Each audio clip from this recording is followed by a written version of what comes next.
ধরেন আমাদের সাকিব ও বিশাল গার্মেন্টসের ওনার, এরা যদি এসব জায়গায় একটু কন্ট্রিবিউট করা শুরু করে, যে ধরেন ওদের নিজস্ব যদি একটা ভলিবল টিম থাকে যেখানে ওরা এরকম ধরনের প্লেয়ারদেরকে নিয়ে এসে একটা জব দিবে, জব দেওয়ার সাথে ওদের জন্য টুর্নামেন্টও খেলবে, তখন কিন্তু অনেক কিছু এরকম সমস্যার সমাধান হয়ে যায়।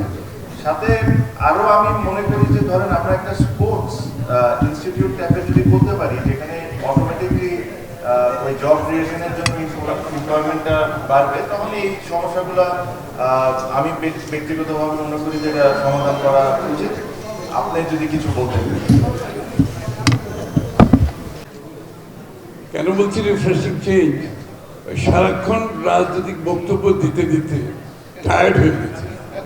তো এটার এই অপরচুনিটি আমার জন্য it's a good break, it's a refreshing break.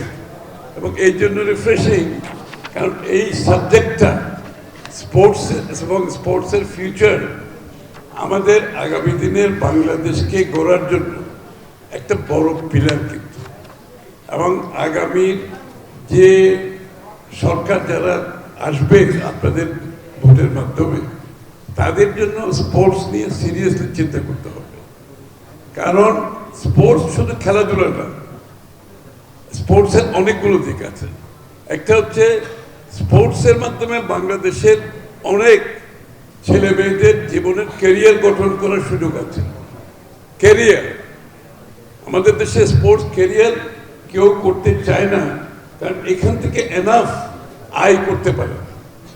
এবং আয় করতে না পারলে কেউ তো সেইখানে যাবে না, তার তো জীবন লাইভলিহুড, জীবন চলতে হবে। সুতরাং স্পোর্টস অ্যাজ এ লাইভলিহুড, এই কালচারটা আমাদেরকে আনতে হবে।